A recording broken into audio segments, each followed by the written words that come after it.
statement categorically denying this allegation. What do we know? Yeah, well, let's listen to what he has to say, because it really was a bombshell, and it was said on Fox News, and it is explosive. Listen to this. I know that at least 10 ISIS fighters have been caught coming across the Mexican border in Texas. There's nobody talking about it.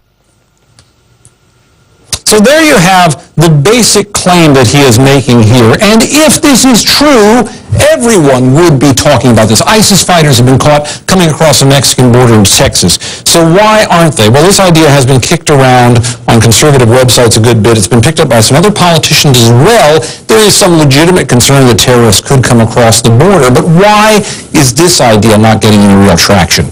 Because of what Homeland Security is saying about it. And what they're saying is very unequivocal. They are simply saying that it is categorically false and is not supported by any credible intelligence or facts on the ground. They're saying there's simply no evidence of this happening, and there's no suggestion that these are actively trying to come across the border, ISIS fighters, into the United States right now, and certainly none of them have been caught. Wolf? Then the other allegation out there some are raising is that Ebola could come across the border from Mexico as well into the United States, right? Yeah, this is a version of the same thing, Wolf, where basically what people have done is taken a lot of fearsome things and they've conflated them. They've pushed them all together. So in this case, what they've said is, what happens if you have some people who come across the border who are bringing Ebola with them, who are illegal immigrants? We don't even know they're here, and they have this. Well, again, could such a thing possibly, maybe somehow happen? Possibly. But there's an awful lot that says it is almost impossible to happen. First of all, there is no Ebola outbreak in Mexico.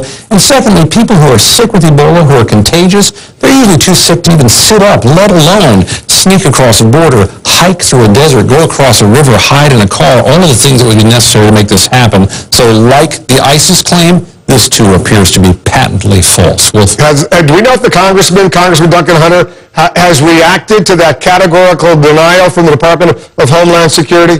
We have no reaction yet to the denial from them, just his basic statement from last night of what he laid claim to. So we'll find out if he's sticking by that bombshell claim, if in fact it's true. All right, Tom, thanks very, very much. Tom Foreman will have more later in the Situation Room. Coming up, we'll have more on the Ebola crisis. We're going live to Liberia, where the United States military has just established a mobile testing lab and an Ebola care unit. Stand by for that. Also, the U.S. says Kobani, Syria, now falling to ISIS, and saying it's not necessarily a major U.S. concerns, but the Kurds, they have a very, very different view. We'll discuss it with the Kurds.